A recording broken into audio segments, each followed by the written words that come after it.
Assalamualaikum warahmatullahi wabarakatuh. Ketemu lagi dengan saya Siti Nur Hasanah di channel saya Siti Nur Hasanah Yahya. Sebelum tonton videonya jangan lupa like dan subscribe ya.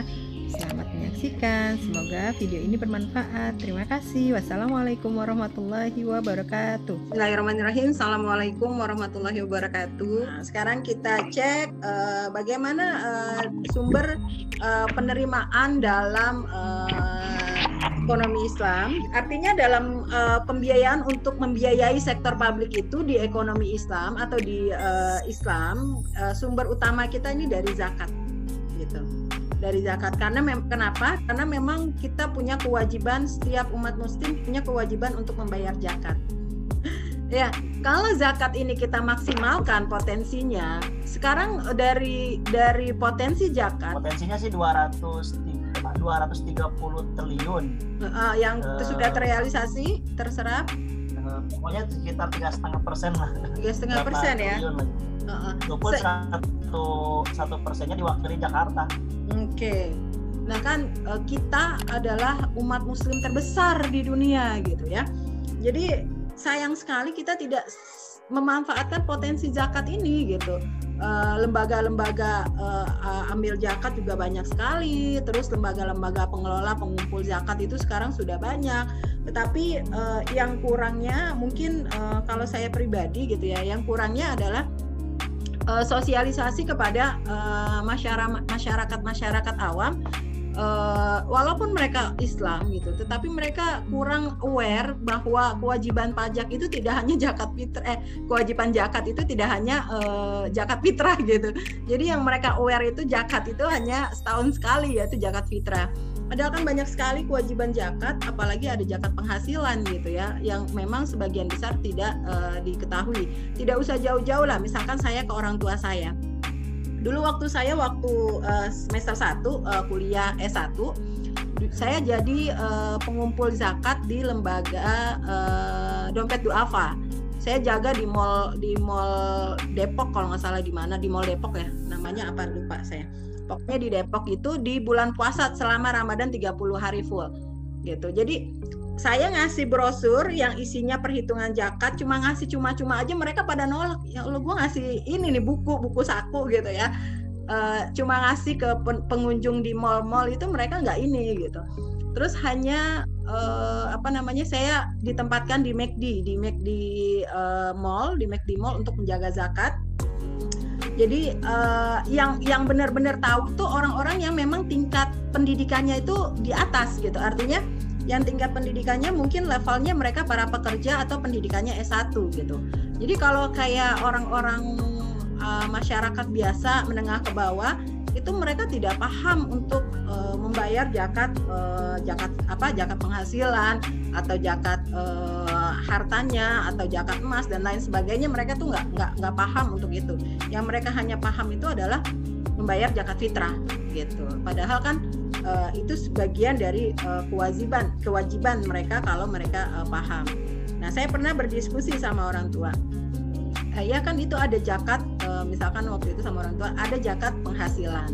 Udah kok ayah udah kasih kok ke tetangga, ke ini ke sini gitu. Itu kan zakat juga. Jadi artinya tingkat percayaan masyarakat terhadap lembaga pengelola zakat itu rendah gitu. Jadi orang nggak mau naruh uang zakatnya itu ke lembaga pengelola gitu. Sedangkan kalau itu dimaksimalkan lembaga-lembaga pengelola zakat itu, saya yakin tingkat realisasi dari potensi zakat itu akan jauh meningkat gitu. Jadi memang itulah ya, padahal sudah diwajibkan ya, sudah Allah wajibkan untuk membayar zakat, tetapi karena mereka tahu, tapi yang mereka tahu hanya sebatas zakat fitrah itu wajib. Kalau zakat penghasilan gitu yang setiap bulan yang harusnya mereka keluarkan, atau mereka biasa orang kampung nyimpen emas bertumpuk-tumpuk gitu kan, ternyata mereka nggak tahu kalau itu ada harus dikeluarkan zakatnya misalkan. Atau petani-petani kaya gitu ya, yang punya harta, yang punya hasil pertanian banyak gitu, mereka nggak tahu itu harus ditunaikan zakatnya dan seterusnya.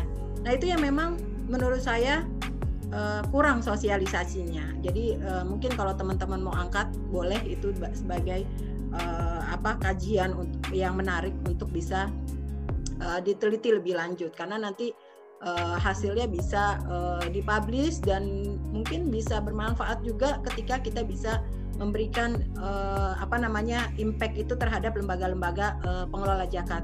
Bagaimana strategi mereka untuk bisa menarik masyarakat untuk membayar zakat atau infak sodako dan seterusnya. Nah, itu salah satu sumber pembiayaan dari sektor publik yang ada dalam Islam, yaitu zakat. Yang kedua, di sini dia membahasakannya ada tanah dan sumber alam.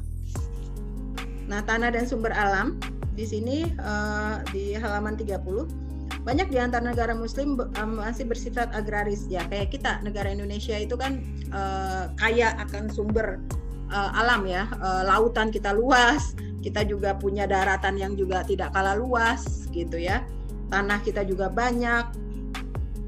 Nah, di kota-kota besar dinilai tanah ini menjadi sangat mahal. Tanah-tanah negara dapat disewakan untuk kegiatan perkantoran dan perdagangan. Nah, artinya tanah dan sumber alam ini maksudnya di sini bisa sebagai penghasilan dari pembiayaan sektor publik ketika dia bisa disewakan kepada sektor-sektor swasta. Jadi negara punya tanah gitu, tanah negara.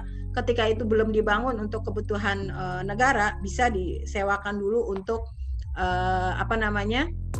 untuk kepentingan swasta, dan nanti hasilnya hasil sewanya itu bisa menjadi sumber pembiayaan untuk sektor publik itu sendiri. Sumber alam termasuk sumber alam gitu ya. Nah, di sini juga dikatakan di Indonesia hutan merupakan aset yang besar dan penting. Hutan tersebut selama ini diserahkan pada perusahaan swasta dengan ketentuan memberikan kontribusi kepada negara. Sistem tersebut ternyata sangat rawan karena sangat mungkin terjadi perselingkuhan antara perusahaan dan pejabat pemerintah. Batas penebangan sering tidak ditepati, demikian juga pelestariannya dengan penanaman kembali. Audit hutan sangat sulit karena medan berupa hutan, bahkan hutan perkebunan di Jawa yang lebih teratur. Nah, artinya di sini dikatakan sumber alam. Indonesia tuh hutannya betapa banyak ya. Hutannya itu ternyata lebih sering diserahkan kepada pihak swasta untuk dikelola. Jadi misalkan boleh yang ngambil kayu di hutan ini, tapi harusnya ada perjanjian ini. Ya kenapa nggak dikelola sendiri oleh pemerintah? Maksudnya seperti itu. Harusnya kalau dikelola sendiri oleh pemerintah, hasilnya bisa untuk pemerintah sendiri, untuk bentuk atau untuk kepentingan sektor publik ini, gitu ya.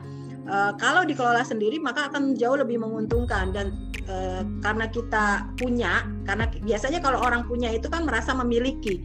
Kalau kita merasa memiliki, berarti kita nggak mau nanti hutan kita rusak, nanti kita nggak mau, jadi kita harus menanam kembali, lakukan reboisasi. Tapi kan kalau orang cuma tidak merasa memiliki, dia udah ngambil kayu, dia udah ngambil pohon, apa segala macam, belum tentu dia melakukan penanaman kembali gitu. Dan itu ada kong kali kong, di sini bahasanya perselingkuhan dengan para pejabat pemerintah. Nah, itulah yang memang karakter yang harus diberantas ya dari sejak kecil sebenarnya. Makanya pendidikan di Jepang itu luar biasa sekali. Anak dari TK itu tidak diajarkan, bahkan sampai kalau tidak salah sampai kelas 4 SD itu tidak diajarkan matematika, tidak diajarkan mata pelajaran yang sulit, tapi mereka diajarkan apa? Mereka diajarkan akhlak kalau bahasa Islamnya ya. Mereka diajarkan bagaimana berperilaku baik, bagaimana cara antri yang baik, bagaimana melayani orang lain, bagaimana cara ngepel yang bersih, bagaimana cara mencuci piring yang bersih. Itu yang dilakukan. Bagaimana cara menghormati orang tua. Karena apa? Karena tingkat kejahatan di Jepang itu sangat rendah, karena mereka berpikir kalau mereka mencuri atau karena misalkan ada, sekarang kita berpikir nganterin anak, kalau nggak diantar nanti diculik orang. Nah, kalau orang Jepang mikirnya gini, nanti kalau anak saya digituin orang gimana? Jadi tingkat kejahatannya sangat rendah sekali karena mereka dari kecil itu sudah dididik untuk berakhlak baik. Kalau bahasa kitanya ya, bahasa Islamnya berakhlak baik. Nah, itu yang memang harusnya kita lakukan, tapi tidak. Di TK kita anak kecil tuh udah harus diajarin belajar membaca, padahal secara kurikulum PAUD pun tidak boleh diajarkan membaca, tetapi bermain. Nah, itulah menjadi sumber-sumber yang tadi zakat, tanah dan sumber alam. Lalu di sini dalam Islam ada penerimaan lainnya. Penerimaan lainnya di sini Di samping penerimaan negara yang pokok diuraikan, maka memiliki sumber lain seperti wakaf. Oke. Jadi penerimaan lain di sini adalah wakaf gitu ya. Wakaf ini bisa dijadikan salah satu sumber pembiayaan untuk sektor publik. Karena dari apa yang diwakafkan itu bisa digunakan kembali untuk kepentingan publik misalkan. Ya. Oke, next. Nah, ini adalah perbandingan dari jenis pungutan gitu ya, jenis pungutan negara modern dengan negara muslim klasik. Nah, ini negara modern ada PPH, pajak penghasilan perorangan, pungutan atas penghasilan perorangan, ada pajak penghasilan badan perusahaan, ada pajak penjualan. Kalau kita beli sesuatu ada PPN-nya 10% biasanya, kita beli makan ada PPN, beli baju semuanya ada, semuanya kena pajak. Pajak kekayaan, pungutan atas tanah, IMB, ada izin mendirikan bangunan tuh ada, tanahnya juga tiap tahun kena pajak, mau dipakai mau kagak tuh tanah kena pajak, ada pajaknya. Retribusi pajak daerah, layanan pemerintah langsung, regulasi pemerintah seperti ya ini fasilitas SIM, KTP dan seterusnya. Lalu ada jenis pungutan muslim klasik. Ada zakat atas penghasilan individu. Nah, itu yang tadi saya bilang. Kalau di konvensional ada pajak penghasilan, kalau kita sebenarnya ada zakat dari penghasilan individu. Nah, ini yang memang banyak belum disadari oleh umat muslim yang ada di Indonesia. Bahkan kalau kita mau ngomong jujur gitu ya. Kalau kita mau ngomong jujur, saya nggak usah kita deh, saya aja. Saya zakat penghasilan individunya ini terus terang tidak pernah dihitung, misalkan karena penghasilan dosen tuh nggak tetap gitu, tergantung kalau dibayar gitu, kalau dibayar kita bayar zakat. Tapi artinya saya pribadi nggak pernah memberikan zakat penghasilan itu kepada lembaga amil zakat gitu atau lembaga pengelola zakat. Jadi lebih langsung kepada misalkan saya punya ponakan anak yatim gitu ya, saya anggap itu bagian dari zakat saya ke dia, atau saya punya tetangga yang anak yatim. Jadi setiap bulan saya transfer sejumlah ya kurang lebih, kalau penghasilan saya segini ya saya anggap sisanya sebagai infak saya gitu.